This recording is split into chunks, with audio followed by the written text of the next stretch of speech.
So this is the old school N64 controller. This is for the N64 gaming system. It's a corded controller. So this is the green version. It's translucent. It's got new and improved stick control and the controller pack compatibility. So the N64, in my opinion, is one of the greatest systems ever made.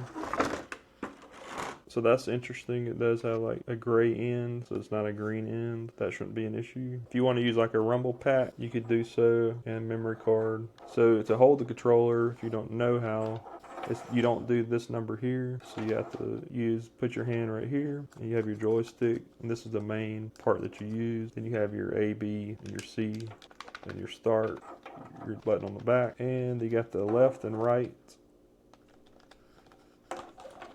This is really nice and will go great with my green N64, which I'll show you. So you can see it pairs great with my green N64, and you can play all those classic games using this controller.